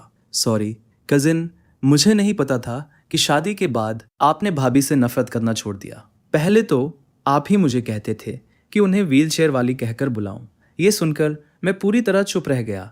ये आन लान भी सारा दोष दूसरों पर डालना अच्छी तरह जानता है। मैंने आखिर कब शेन बुयू को व्हील चेयर वाली कहा था? मैंने उसे सतर्क नजरों से देखा। तुम यहाँ किस लिए आए हो? आन लान ने मेरी तरफ देखा और जोर से बोला, मैं तो बस आपको याद दिलाने आया हूँ, कल आपके लू झाओयाओ के साथ डेट है। ये सुनते ही मैंने भौहें सिकोड़ ली। मैंने ऊपर की तरफ नजर उठाई। जैसा मैंने सोचा था, मुझे शेन बुयू की पीठ दिखाई दी, लेकिन मैंने कुछ गलत किया ही नहीं था। अगर शेन बुयू ने सुन लिया तो सुन लिया। आन लान ने पूरे विला पर नजर डाली। उसके चेहरे का एक्सप्रेशन बदल गया। कजिन अंकल से पैसे उधार लेने वाली बात का क्या हुआ? अब तो कर्ज वसूलने वाले हमारे घर तक आने लगे हैं। क्यों ना मैं कुछ दिन आपके यहाँ ही रह लूं? Please sorry. आन लान, तुम्हारी भाभी बाहरी लोगों से मिलना पसंद नहीं करती। मैं आपका कजिन हूँ। मैं भला बाहरी कैसे हुआ? हम तो अच्छे ब्रदर्स हैं। इतना बड़ा घर है, मैं यहीं रहकर आपका साथ भी दे दूंगा। मैं मन ही मन ठंडी हंसी हंस पड़ा। तुम्हें इस समय अपने अंकल और आंटी झो के साथ ज्यादा वक्त बिताना चाहिए, वरना बाद में शायद इतना मौका न मिले। लेकिन हर दिन कर्ज वसूलने वाले हमारे घर आ जाते हैं। मुझे बहुत डर लगता है। आप मेरे कजिन हैं, आप मुझे यूं ही नहीं छोड़ सकते। तो फिर तुम्हें घर पर और भी ज्यादा रहना चाहिए। यही वो समय है जब पूरे परिवार को एक दूसरे का सहारा बनना चाहिए। सबको मिलकर इस मुश्किल का सामना करना चाहिए। तुम इतने समझदार और जिम्मेदार हो। मुझे यकीन है तुम अपने अंकल और आंटी को कभी अकेला नहीं छोड़ोगे। आन लान के पास अब कहने के लिए कुछ भी नहीं बचा। बहुत देर हो चुकी है, मैं तुम्हें और नहीं रोकूंगा। अब तुम घर लौट जाओ, वरना आंटी चिंता करेंगी। ये सुनते ही आन लान गुस्से से खड़ा हो गया, लेकिन अपने गुस्से को दबाकर मुझे अलविदा कहा और विला से चला गया। उसके जाते ही मेरे चेहरे की मुस्कान गायब हो गई। मेरे घर पर भी कब्जा करना चाहता है। क्या उसे सच में लगता है कि मैं पहले वाला फांगशू हूँ? दूसरी मंजिल पर पहुंचते ही मैं मुस्कुराया और पीछे से शेन बुयू को गले लगा लिया। शेन बुयू, सारा सामान सेट हो गया है। शेन बुयू एक पल के लिए चौंक गई। उसे तुरंत समझ आ गया कि मैं क्या करने वाला हूँ। उसने मेरा हाथ हटाने की कोशिश की। जाकर फ्रेश हो जाओ, फिर सोते हैं। लगता है वो अभी भी आन लान की बात से नाराज थी। उसे बस हम कहते सुनकर मैं तुरंत उसके पीछे चला गया। मैंने शेन बुयू की व्हीलचेयर अपनी तरफ घुमा ली और उसके सामने बैठ गया। फिर मैंने हाथ बढ़ाकर उसके गाल को हल्के से छुआ। क्या हुआ? क्या तुम मुझसे नाराज हो? शेन बुयू ने अपना चेहरा दूसरी तरफ घुमा लिया। मैं मुस्कुराया। तो तुम चाहती हो कि मैं तुम्हें किस करूं? शेन बुयू फिर से चौंक गई, लेकिन वो कुछ कह पाती उससे पहले ही मैं उसके पास झुक गया और उसके गाल पर कई बार किस कर दिया। अब ठीक है, अब अच्छा लग रहा है। अब भी नाराज हो? शेन बुयू के कानों के सिरे पूरी तरह लाल हो गए। उसने धीरे से हम कहा। ये देखकर मुझे लगा कि उसका गुस्सा शांत हो गया है। तब जाकर मैं चैन से फ्रेश होने चला गया। अगले दिन ब्रेकफास्ट के बाद मैं शेन बुयू को पूरे विला में घुमाने लगा। शेन बुयू, ये खाली कमरा किस लिए है? शेन बुयू का चेहरा लाल हो गया। उसने हल्की सी खांसी की। ये नर्सरी है, सिर्फ एक ही नर्सरी। क्या एक बच्चा थोड़ा कम नहीं होगा? मेरा तो 3 बच्चे पैदा करने का प्लान है। मेरी बात सुनते ही शेन बुयू का चेहरा और भी लाल हो गया। कोई बात नहीं, वैसे भी यहाँ अभी बहुत सारे कमरे खाली हैं। बाद में इसे बदल भी सकते हैं। मैंने उसके चेहरे का बदलाव नोटिस ही नहीं किया। ये सुनकर मुझे राहत मिली। चलो बाकी जगह भी देख लेते हैं। मैं शेन बुयू की व्हीलचेयर आगे बढ़ाने लगा। हम एक बहुत बड़े स्टडी रूम में पहुंचे। अंदर का सारा अरेंजमेंट देखकर मैं खुद को रोक नहीं पाया। तुमने तो हर चीज बहुत सोच समझ कर तैयार की है। अगर यहाँ एक बेड भी रख दिया जाए तो और भी अच्छा रहेगा। आगे जब काम करते करते या पढ़ते पढ़ते थक जाऊंगा तो यहीं थोड़ी देर आराम कर लूंगा। मुझे जरा भी अंदाजा नहीं था कि शेन बुयू के मन में कुछ और ही चल रहा था। पूरी सुबह हम दोनों विला घूमते रहे। अचानक शेन बुयू ने मुझसे पूछा, तुम्हें क्या लगता है अभी और कहाँ बदलाव करने की जरूरत है? सब ठीक है, फिलहाल कुछ भी बदलने की जरूरत नहीं है। तभी मेरी नजर थोड़ी दूर बने गार्डन पर पड़ी। गार्डन के सारे फूल क्या तुमने किसी से लगवाए हैं? जिसने भी लगाए हो, अगर तुम्हें पसंद नहीं है तो उन्हें उखाड़ देते हैं और उनकी जगह कुछ और लगा देंगे। मैंने देखा। ये कहते वक्त शेन बुयू की नजरें थोड़ी बच रही थी। मैं मन ही मन मुस्कुरा दिया। हालांकि शेन बुयू ने कभी नहीं कहा, लेकिन मैं जानता था कि वो हमेशा चुपचाप मुझ पर नजर रखती रही है। मुझे ये वैसे ही पसंद है, इसे बदलने की जरूरत नहीं। पूरा विला देखने के बाद दोपहर हो चुकी थी। लंच करने के बाद मैं शेन बुयू को लेकर दोपहर की नींद लेने चला गया। बेड पर लेटते ही उसे जल्दी ही नींद आ गई। मैं उसके बगल में लेटा और थोड़ी देर फोन चलाता रहा। आज शनिवार था और तय किया हुआ समय भी करीब आ चुका था। मैं कुछ देर और शेन बुयू के साथ लेटा रहा, फिर धीरे से उठकर कपड़े बदल लिए। बाहर निकलने से पहले मैंने आंटी लियू से कहा, जब शेन बुयू जाग जाए तो उसे मेरी बात बता दीजिए। मैं थोड़ी देर के लिए बाहर जा रहा हूँ, जल्दी वापस आ जाऊंगा। रास्ते में मुझे आन लान का कॉल आया। उसने बताया कि मिलने की जगह बदल गई है, अब मुलाकात एक कराओके बार में होगी। मैं गाड़ी चलाकर सीधे उस कराओके बार पहुंचा। अंदर जाते ही मैंने देखा लू झाओयाओ और आनलान एक दूसरे के बिल्कुल पास बैठे हुए थे। उन्हें देखकर मैं मन ही मन ठंडी हंसी हंस पड़ा। आनलान तुरंत खड़ा हो गया। उसने मुझे अपने और लू झाओयाओ के बीच बैठाने की कोशिश की। मुझे अंदर से बहुत घिन आई, इसलिए मैं उठकर दूसरी तरफ जाकर बैठ गया। कजिन, आप लू झाओयाओ के साथ एक डुएट क्यों नहीं गाते? लेकिन आन लान पूरी कोशिश कर रहा था कि मेरी और लू झाओयाओ की नजदीकियां बढ़ जाएं। उसने तो हम दोनों के लिए खास तौर पर एक लव सॉन्ग डुएट भी चुन लिया। मैंने तुरंत हाथ हिलाया। नहीं, पिछले कुछ दिनों से मेरे गले में थोड़ा दर्द है। तुम लोग गाओ, मैं बस सुनूंगा।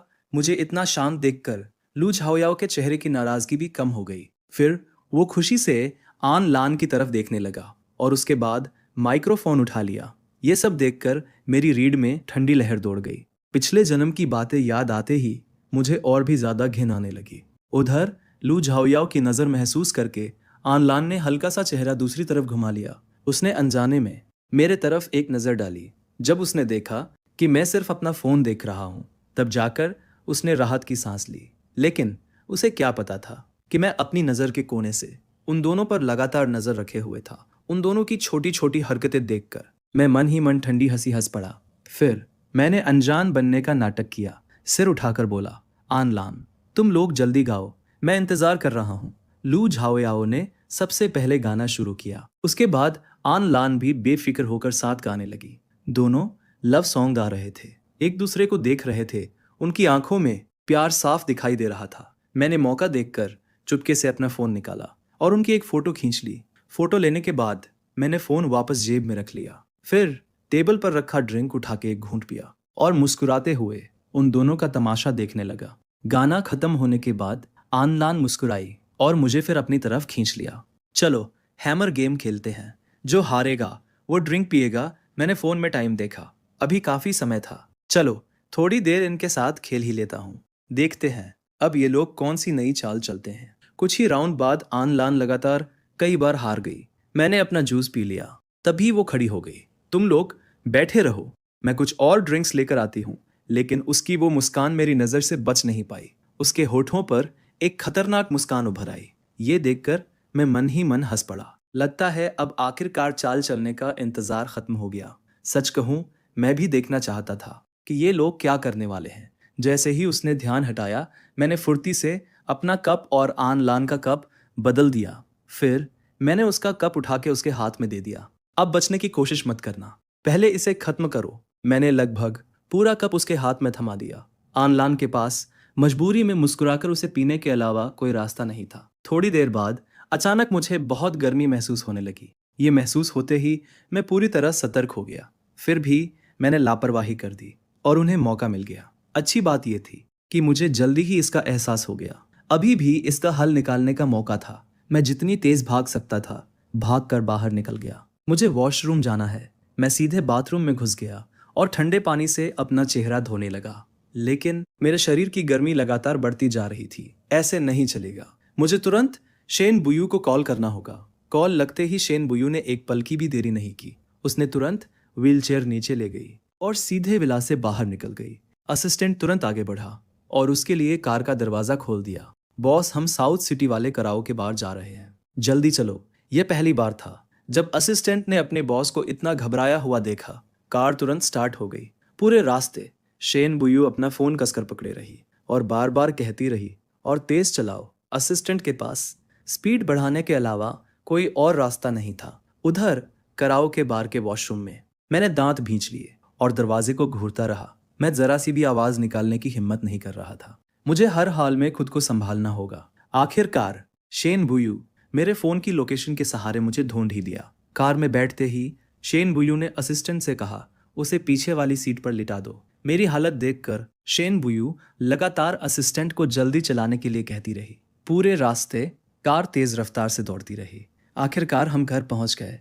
शेन बुयू ने मुझे सीधे उठाकर बाथटब में डाल दिया, लेकिन ठंडा पानी भी मेरी हालत में कोई फर्क नहीं ला पाया। ये देखकर शेन बुयू पहली बार पूरी तरह घबरा गई।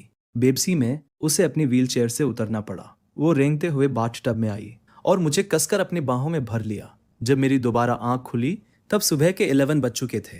मैं भारी सिर के साथ उठकर बैठ गया। कल रात आखिर हुआ क्या था? मुझ पर असर हो गया था। फिर शेन बू मुझे घर ले आई। इतना याद आते ही मैं बुरी तरह चौंक गया। कहीं कल रात मेरा और शेन बुयू का वो सब तो नहीं हो गया। मैं तुरंत उठकर शीशे के सामने गया। जैसा मैंने सोचा था, मेरे कपड़े बदले हुए थे। उसी समय शेन बुयू व्हीलचेयर पर बैठी कमरे में आई। उठ गए, चलो नीचे डिनर कर लेते हैं। मैं उसे खाली नजरों से देखता रहा। मन में ढेर सारे सवाल थे।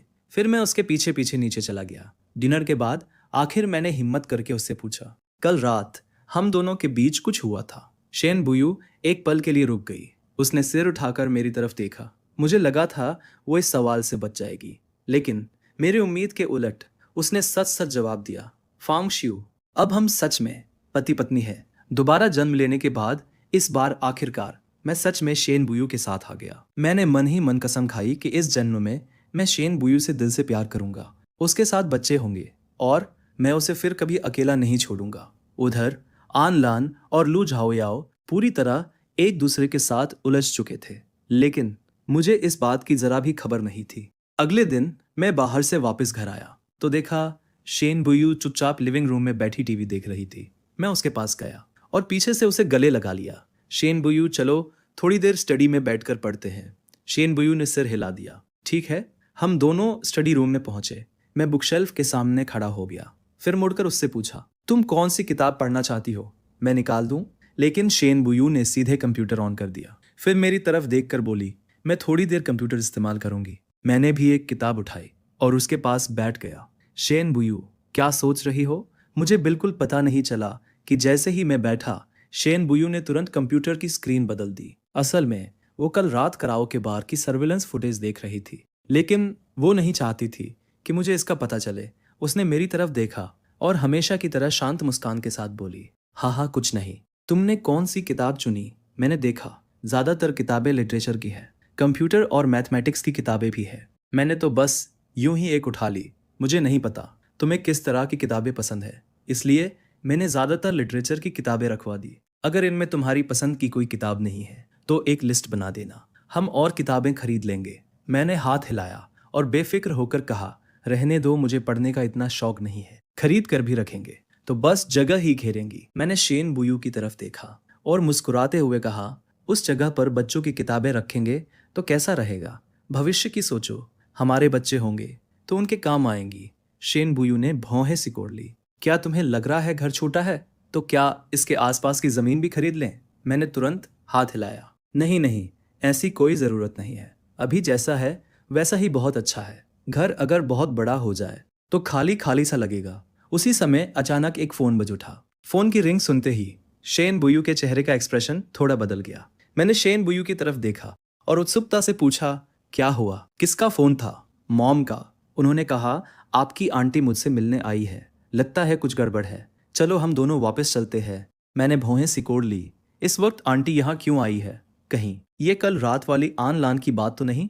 ये सोचकर मैंने हाथ की किताब नीचे रख दी और खड़ा हो गया। चलो। घर पहुंचते ही मैंने देखा आंटी तेजी से हमारी तरफ दौड़ी। उन्होंने हाथ उठाया और सीधे शेन बुयू को थप्पड़ मारने की कोशिश की। मैंने तुरंत उनका हाथ पकड़ लिया और ठंडी नजर से उन्हें देखते हुए कहा, आंटी जो कहना है सीधे कहिए, आते ही किसी पर हाथ उठाने का क्या मतलब है? आंटी ने झटके से अपना हाथ छुड़ा लिया। उनके चेहरे पर नाराजगी साफ थी। मैं तुम्हारी आंटी हूँ। मैं इस व्हील चेयर वाली को थप्पड़ मार रही थी और तुमने मुझे ही रोक दिया। मैंने भौहें सिकोड़ ली। फिर एक कदम आगे बढ़कर शेन बुयू को अपने पीछे कर लिया। आंटी, अगर आप बड़ी है तो बड़ों जैसा व्यवहार भी कीजिए। इनका नाम शेन बुयू है और ये मेरी वाइफ है। आंटी ने हैरानी से मेरी तरफ उंगली उठाई। फांग शियू, इसकी बातों में मत आओ। ये अच्छी औरत नहीं है, बिल्कुल अपनी मॉम जैसी है। ये भी एक बुरी औरत है। अभी शादी को कितना वक्त हुआ है और इसने तुम्हें पूरी तरह अपने बस में कर लिया। तुम मुझसे ऐसे बात कर रहे हो? मैं तुम्हारी आंटी हूँ। मैंने शांत चेहरे से उनकी तरफ देखा। आंटी, मेरी वाइफ कैसी है इसकी चिंता आपको करने की जरूरत नहीं है। मुझे वो पसंद है। आगे से कृपया उनका सम्मान कीजिए। ये सुनते ही शेन बुयू की आंखों में हल्की सी चमक आ गई। उधर आंटी गुस्से से कांपने लगी। उनसे कुछ बोला भी नहीं जा रहा था। मैंने ठंडी नजर से उन्हें देखा। आंटी, आपने हमें वापस क्यों बुलाया? जो कहना है सीधे कहिए। आंटी ने गहरी सांस ली, फिर शेन बुयू की तरफ उंगली करके गुस्से से बोली, इसी ने आन लान को बहकाया है। मैंने उनकी बात सुनी और मुझे हंसी आ गई। शेन बुयू आन लान में दिलचस्पी लेगी, ये तो नामुमकिन है। लगता है ये मामला आन लान और लू झाओयाओ का है। शेन बुयू ने चिंता भरी नजरों से मेरी तरफ देखा। मैंने उसे देखकर आश्वासन देने के लिए हल्का सा मुस्कुरा दिया। फिर मैं वापस आंटी की तरफ मुड़ा। आंटी, हर बात सबूत से होती है, सिर्फ कह देने से कोई बात सच नहीं हो जाती। आंटी ने भौहें सिकोड़ ली। उन्होंने तुरंत अपना फोन निकाला और सबके सामने फोटो दिखाते हुए बोली, तुम्हें सबूत चाहिए ना? तो देखो, ये फोटो है जिसमें आन लान कल रात तुम्हारे घर पर सोया था। जब वो वापस आया तो उसकी गर्दन पर भी निशान थे। मैंने फोटो देखी और हल्का सा हंस पड़ा। जैसा मैंने सोचा था, आन लान सच में लू झाओ याओ के साथ उलझ चुका था। ये तो और भी अच्छा हो गया। अब मुझे उन्हें मिलाने की मेहनत भी नहीं करनी पड़ेगी। सही समय पर इन दोनों की सच्चाई भी सामने आ जाएगी। मैंने अपना फोन निकाला, फिर कल रात की बनाई हुई वीडियो खोलकर आंटी को पकड़ा दी। आंटी, क्या आप अपने बेटे की हर बात पर आंख बंद करके भरोसा कर लेती है? आप सच में बहुत भोली है। कल रात शेन बुयू पूरी रात मेरे साथ थी, तो फिर वो आन लान को कैसे बहका सकती थी? देखिए, ये कल रात की रिकॉर्डिंग है, जब वो दोनों गाना गा रहे थे। मैंने खुद रिकॉर्ड की थी। वैसे मेरे कजिन ने गाना बुरा नहीं गाया। वीडियो देखते ही आंटी ने अपनी मुट्ठियां भींच ली। उनका चेहरा पूरी तरह उतर गया। मुझे माफ कर दो, लगता है मुझसे गलत फहमी हो गई। सब उस शरारती आन लान की गलती है। उसने मुझसे झूठ बोला। जल्दी बताओ, ये लड़की कौन है? मैंने फोन वापस रख लिया और उन्हें लू झाओ याओ के बारे में बताना शुरू किया। मैंने उसकी इतनी तारीफ की कि आंटी खुशी से झूम उठी। वो बदमाश मेरी नजर बचाकर किसी को डेट कर रहा था और तुमने मुझे बताया भी नहीं। मेरी वजह से इतनी बड़ी गलतफहमी हो गई। मुझे सच में बहुत अफसोस है। फिर आंटी अपनी उम्र का हवाला देकर सारी गलती अपने सिर लेने लगी। मैंने शांत भाव से उनकी तरफ देखा। आंटी, आप मजाक कर रही है। आपको मुझसे माफी मांगने की जरूरत नहीं है। आपने मेरे साथ कुछ नहीं किया, लेकिन शेन बुयू के साथ जो किया उसके लिए आपको उनसे माफी मांगनी चाहिए। क्या मुझे इससे माफी मांगनी होगी? आंटी की आंखें चौड़ी हो गई। उन्होंने अविश्वास से मेरी तरफ देखा। ये देखकर मेरा चेहरा ठंडा पड़ गया। आंटी, अगर आप आगे भी मेरी वाइफ की बेइज्जती करती रही तो आज के बाद हमारे दोनों परिवारों का कोई रिश्ता नहीं रहेगा। ये सुनते ही आंटी का चेहरा सफेद पड़ गया। उन्होंने दांत भींचे और चलकर शेन बुयू के सामने आ गई। सॉरी, मेरी ही गलती थी। मैंने जल्दबाजी कर दी। शेन बुयू ने बस ठंडी नजर से उनकी तरफ देखा और धीरे से हम कह दिया। मैं मुस्कुराकर आंटी से बोला, अब सारी गलत फहमियां दूर हो चुकी है। मैं आपको और नहीं रोकूंगा, लेकिन आज जो हुआ उसके बाद वापस जाकर अपने बेटे को अच्छी तरह समझाइए। आंटी ने जल्दी जल्दी सिर हिलाया। उनकी आवाज में साफ घबराहट थी। हाँ हाँ हाँ, फांगशु, तुम सबसे समझदार हो। घर जाकर मैं उस निकम्मे की अच्छी तरह खबर लूंगी। आंटी सबसे पहले वापस चली गई। जाते जाते उन्होंने फिर से कहा, तुम्हें अपने अंकल की बात का भी थोड़ा ध्यान रखना चाहिए। मैंने मुस्कुराकर सिर हिला दिया और उन्हें विदा कर दिया। लगता है वो अब भी चाहती थी कि मैं उनके सपने पूरे कर दूं। उनके जाने के बाद मैंने हाथ बढ़ाकर शेन बुयू के गाल को हल्के से छुआ, फिर चिंता भरे स्वर में पूछा, अब भी दर्द हो रहा है? शेन बुयू ने मेरा हाथ धीरे से हटा दिया और चेहरा दूसरी तरफ घुमा लिया। मैंने उसका हाथ पकड़कर उसे अपनी तरफ खींच लिया। क्या हुआ? क्या तुम मुझसे नाराज हो कि मैं तुम्हारे लिए उनसे नहीं लड़ पाया? शेन बुयू ने इतनी नजदीक से मेरी तरफ देखा। वो कुछ पल चुप रही, फिर धीरे से पूछ बैठी, तुम्हें लू झाओ याओ और आन लान के रिश्ते के बारे में कब से पता था? मैंने उसके चेहरे पर हल्की सी कड़वी मुस्कान देखी। मुझे बहुत पहले से पता था, पिछले जन्म से, और उसकी कीमत भी मुझे बहुत भारी चुकानी पड़ी थी। ये सुनते ही शेन बुयू ने मेरा हाथ कसकर पकड़ लिया। फांगशु, तुम्हें दुखी होने की जरूरत नहीं है। लू झाओ याओ तुम्हारे लायक ही नहीं है। तुम्हारे पास अब भी मैं हूं, है ना? मैंने काफी देर तक उसकी आंखों में देखा, फिर धीरे से सिर हिला दिया। तुम हो, बस इतना ही मेरे लिए काफी है। उस रात विला की बालकनी में मैं चांद को देख रहा था। उसी समय शेन बुयू कमरे से बाहर आई। फांगशु, तुम बालकनी में क्या कर रहे हो? मैं मुस्कुराया और उसे अपने पास खींच लिया। आओ, साथ में चांद दिखते हैं। 1 महीने बाद मेरी छुट्टियां शुरू हो जाएंगी और उसके बाद मेरा इंटर्नशिप भी शुरू होने वाला है। मेरी बात सुनकर शेन बुयू ने हैरानी से मेरी तरफ देखा। तो अब तुम्हारा विदेश जाने का कोई प्लान नहीं है? मैंने सिर हिला दिया। नहीं। फिर उसने पूछा, तो आगे क्या करने वाले हो? मैंने अंगड़ाई ली और उसकी तरफ देखकर कहा, शायद मैं फांग ग्रुप ज्वाइन करूंगा। मैं अपने परिवार की विरासत की रक्षा करना चाहता हूं और भविष्य में इसे सबसे बड़ी कंपनी बनाना चाहता हूं। शेन बुयू हल्के से मुस्कुरा दी। ये तो आसान बात है। मिस्टर फांग भी शायद यही चाहते होंगे कि तुम फांग ग्रुप ज्वाइन करो। मैंने उसकी आंखों में देखते हुए पूछा, और तुम? उसके चेहरे पर कोई बदलाव नहीं आया। जब तक तुम खुश हो मुझे कोई एतराज नहीं है। लेकिन मैं थोड़ा और उसके करीब चला गया। और फिर पूछा, तो तुम्हारी अपनी खुशी का क्या? मुझे उसकी परवाह नहीं, तुम्हारी खुशी ही मेरी खुशी है। यह सुनकर मैं पूरी तरह चौंक गया। शेन बुयू हमेशा ऐसी ही रही है। उसकी सारी खुशियां और सारी उम्मीदें सिर्फ मुझसे जुड़ी हुई थी। ऐसा लगता था जैसे मैं ही उसकी पूरी दुनिया हूं। मैंने उसे कसकर गले लगा लिया। ऐसा मत कहा करो, तुम्हारी खुशी भी उतनी ही जरूरी है। मैं भी चाहता हूं कि तुम हमेशा खुश रहो। मैंने अगली सुबह आंख खोली, तभी एहसास हुआ कि स्कूल के लिए फिर लेट हो रहा हूं। मैं जल्दी जल्दी उठा और जाकर फ्रेश होने लगा। शेन बुयू ने मुझे उठते देखा तो वो भी उठने लगी। जब मैं जल्दी जल्दी तैयार होकर बाहर आया, तब तक वो पहले ही व्हील चेयर पर बैठ चुकी थी और जिद करने लगी कि वो मुझे छोड़ने चलेगी। तुम उठ क्यों गई? कोई जल्दी नहीं है, थोड़ी देर और सो जाओ। शेन बुयू ने सिर हिला दिया और व्हील चेयर मेरी तरफ बढ़ा दी। मैं अच्छी तरह सो चुकी हूँ, चलो साथ में नीचे चलते हैं। नीचे आने के बाद मैं और शेन बुयू डाइनिंग टेबल पर बैठ गए और साथ में ब्रेकफास्ट करने लगे। लेकिन उसकी नज़र पूरे समय मुझ पर ही टिकी रही। उसकी नज़रों से मुझे थोड़ा अजीब लगने लगा। मैंने उसकी तरफ देखा।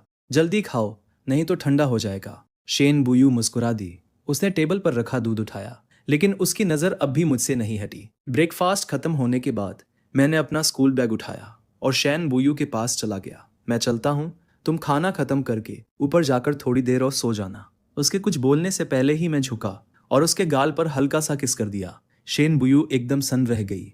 वो खाली नजरों से मुझे देखने लगी। उसका हाथ हवा में ही रुक गया। मैंने मुस्कुराते हुए एक बार फिर उसके गाल को हल्के से सहलाया और कहा, अच्छी तरह आराम करना, क्लास खत्म होते ही मैं वापस आ जाऊंगा। इतना कहकर मैं मुड़ा और जल्दी से घर से निकल गया। मेरे जाने के बाद शेन बुयू ने धीरे से अपने उस गाल को छुआ जहां मैंने किस किया था। उसके होंठों के कोने धीरे धीरे ऊपर उठ गए और उसकी आंखें भी नरम पड़ गईं। उधर स्कूल की क्लास हमेशा की तरह बोरिंग थी। मैं पता नहीं कब ख्यालों में खो गया और पूरी क्लास कब खत्म हो गई मुझे पता ही नहीं चला। लेकिन जैसे ही क्लास खत्म हुई, मैं तुरंत बाहर निकलने के लिए दौड़ पड़ा। फांग शू, 1 मिनट रुकिए। अचानक पीछे से एक लड़की ने मेरा नाम पुकारा। मैं मुड़कर देखने लगा। ये वही लड़की थी जिसके साथ पिछली बार मेरे बारे में अफवाह फैलाई गई थी। कोई काम था। उसने झिझकते हुए अपना सिर खुजलाया। उसके गाल हल्के से लाल हो गए। फिर उसने झुककर मुझे धन्यवाद दिया। कुछ नहीं, मैं बस आपका शुक्रिया अदा करना चाहती थी। मेरी मदद करने के लिए धन्यवाद। कोई बात नहीं, मैंने ये अपने लिए भी किया था, लेकिन तुम्हारी सुरक्षा के लिए तुम्हें मुझसे थोड़ा दूर ही रहना चाहिए। मैं उसके साथ ज्यादा जुड़ना नहीं चाहता था। इस जन्म में मैंने उसकी जान बचा दी।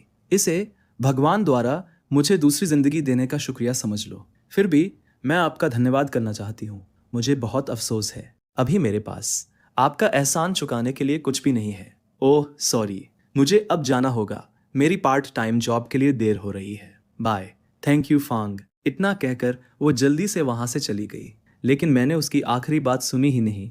मैं बस भौहें सिकोड़कर सोच में डूबा हुआ था, क्योंकि मुझे अचानक एहसास हुआ कि जिसने वो पोस्ट डाली थी उसे जल्द से जल्द ढूंढना होगा। अंधेरे में छिपा वो इंसान बहुत खतरनाक चालें चल रहा था। उसके बारे में सोचकर ही डर लगने लगा। इस जन्म में मैं अपने परिवार के साथ दोबारा कुछ भी गलत नहीं होने दूंगा। मेरी सारी योजनाएं भी कभी बर्बाद नहीं होंगी और मैं और शेन बुयू एक दूसरे का हमेशा अच्छे से ख्याल रखेंगे, चाहे अंधेरे में छिपा वो इंसान कोई भी हो। मैं उसे कभी नहीं छोड़ूंगा। घर लौटने के बाद मैंने दरवाजा खोला, लेकिन शेन बुयू कहीं दिखाई नहीं दी। उसी समय आंटी लियू हाथ पोंछते हुए किचन से बाहर आई। ब्रेकफास्ट करने के बाद मैडम ऊपर चली गई थी, अभी तक नीचे नहीं आई है। मैंने सोचा, क्या वो अभी भी सो रही है? मैं जल्दी ही बेडरूम के दरवाजे तक पहुंच गया। धीरे से दरवाजा खोला। मैंने देखा शेन बुयू अब भी बेड पर गहरी नींद में सो रही थी। मैं बिना कुछ कहे वापस बाहर आ गया और धीरे से दरवाजा बंद कर दिया। उसे थोड़ा और आराम करने दो। फिर मैं मुड़कर सीधे स्टडी में चला गया और पढ़ाई शुरू कर दी। करीब दोपहर के 1 बजे शेन बू व्हीलचेयर चलाते हुए नीचे आई। उसे देखते ही आंटी लियू मुड़ी और किचन से खाना निकालकर टेबल पर लगा दिया। शेन बू डाइनिंग टेबल पर आकर बैठ गई। उसने चॉपस्टिक्स उठाई और चुपचाप खाना खाने लगी। आंटी लियू एक तरफ खड़ी उसे देखती रही। कुछ पल हिचकिचाने के बाद आखिर उन्होंने पूछा, सर, क्या उन्होंने खाना नहीं खाया? शेन बुयू ने सर शब्द सुनते ही उसकी आंखें चमक उठी। उसने तुरंत चॉपस्टिक्स नीचे रख दी और जल्दी से पूछा, फांग शू वापस आ गए? आंटी लियू ने सिर हिलाया। हाँ, वो दोपहर में ही लौट आए थे। क्या मैडम की उनसे मुलाकात नहीं हुई? ये सुनते ही शेन बुयू जल्दी जल्दी व्हीलचेयर चलाकर ऊपर चली गई। उसने पूरे ऊपर वाले फ्लोर पर मुझे ढूंढा और आखिरकार मुझे स्टडी में ढूंढ लिया। तब तक मैं किताबों के बीच डेस्क पर सिर रख कर सो चुका था। शेन बुयू मुस्कुरा दी। वो धीरे धीरे व्हीलचेयर चलाते हुए मेरे पास आई। व्हीलचेयर की आवाज से मेरी नींद खुल गई। मैंने आंखें खोली और सामने शेन बुयू को देखा। मेरे चेहरे पर तुरंत मुस्कान आ गई। शेन बुयू, तुम जाग गई। शेन बुयू ने सिर हिला दिया। वो मुझे बड़े नरम भाव से देखने लगी। भूख लगी है, चलो नीचे चलकर खाना खाते हैं। सॉरी, मैं तो बस थोड़ी देर किताब पढ़ना चाहता था। पढ़ते पढ़ते पता ही नहीं चला कब नींद आ गई। शेन बुयू ने मुझे जरा भी नहीं टोका। इस समय पढ़ाई करते हुए नींद आना तो आम बात है। शेन बुयू, तुम इतनी स्मार्ट हो, क्या मेरे लिए ऐसा कोई तरीका है जिससे मैं जल्दी सीख सकूं? ये सुनते ही शेन बुयू मन ही मन बहुत खुश हो गई। उस पल वो ये भी भूल गई कि वो व्हीलचेयर पर है। उसे बस इतना महसूस हुआ कि जिस लड़के से वो सबसे ज्यादा प्यार करती है वो उस पर भरोसा करता है। वो हल्के से मुस्कुरा दी। डिनर के बाद मैं तुम्हारे लिए एक तरीका सोचती हूँ। मैंने कुछ कहे बिना उसे कसकर गले लगा लिया। तुम्हारा होना सच में बहुत अच्छा लगता है। शेन बुयू का चेहरा तुरंत लाल हो गया। उसने जल्दी से हल्की सी खांसी की ताकि अपनी घबराहट छिपा सके। ठीक है, पहले नीचे चलकर खाना खा लेते हैं। मैंने उसका हाथ छोड़ दिया, मुस्कुराया और खड़ा हो गया। फिर उसकी व्हीलचेयर पकड़कर उसे नीचे ले गया। डाइनिंग टेबल पर पहुंचने के बाद मैंने चॉपस्टिक्स उठाई और लगातार शेन बुयू की प्लेट में खाना रखता गया। शेन बुयू मुस्कुराते हुए मेरे परोसे हुए सारे व्यंजन खाती रही। जिस इंसान को तुम सबसे ज्यादा पसंद करते हो, जब वो तुम्हें खुश करने की पूरी कोशिश करे तो दिल अपने आप खुश हो जाता है। खाना खाने के बाद मैं फिर से शेन बुयू को स्टडी में ले गया। अब मेरे लिए कोई तरीका सोचो। मेरी नज़र में शेन बुयू एक जीनियस है। उसे जरूर मेरी मदद करने का कोई तरीका पता होगा। शेन बुयू ने मेरी तरफ देखा और बेबस सी मुस्कुरा दी। फिर वो स्टडी में काम करने लगी। ज़्यादा देर नहीं लगी। उसने कुछ अच्छे से तैयार किए हुए डॉक्यूमेंट्स प्रिंट कर लिए और उन्हें मेरे सामने रख दिया। ठीक है, अब शुरू करते हैं। उसके बाद शेन बुयू उन डॉक्यूमेंट्स को लेकर पूरे ध्यान से मुझे पढ़ाने लगी। मैं भी बहुत ध्यान से उसकी हर बात सुनता रहा। शेन बुयू की आवाज़ सुनने में बहुत अच्छी लगती थी और हैरानी की बात यह थी कि मुझे बिल्कुल भी नींद नहीं आ रही थी। वो जो भी ज़रूरी पॉइंट समझाती वो धीरे धीरे मेरे दिमाग में एक साफ फ्रेमवर्क बनाते जा रहे थे। पता ही नहीं चला कितना समय बीत गया। शेन बुयू ने डॉक्यूमेंट नीचे रख दिए। मैंने हाथ उठाकर टाइम देखा। आज की पढ़ाई यहीं तक, लेकिन मैं पूरे जोश से पढ़ रहा था। आखिरकार मुझे समझ आने लगा था, इसलिए मैं बिल्कुल रुकना नहीं चाहता था। मैंने हाथ बढ़ाकर उसका हाथ पकड़ लिया और पूरी गंभीरता से उसकी तरफ देखते हुए कहा, अभी मत रुकना। क्या तुम मुझे थोड़ा और पढ़ा सकती हो? जल्दी मत करो, पढ़ाई हमेशा धीरे धीरे होती है। आज के लिए इतना काफ़ी है। अब तुम्हें समझ आ गया है, लेकिन इसे बार बार दोहराना भी ज़रूरी है, वरना तुम फिर भूल जाओगे। मुझे पता है, आगे भी कर लूँगा। चलो पढ़ाई जारी रखते हैं। तो पहले मैं तुम्हें कुछ सवाल देती हूँ, उन्हें हल करके दिखाओ। अगर तुम कर पाए तो मैं आगे पढ़ाऊंगी। मैंने उसकी तरफ देखा। मेरे चेहरे पर पूरा भरोसा था। शेन बुयू बेबस होकर मुस्कुरा दी। उसने मेरे लिए कुछ सवाल लिखे और थोड़ी देर बाद वो पेपर मेरे हाथ में दे दिया।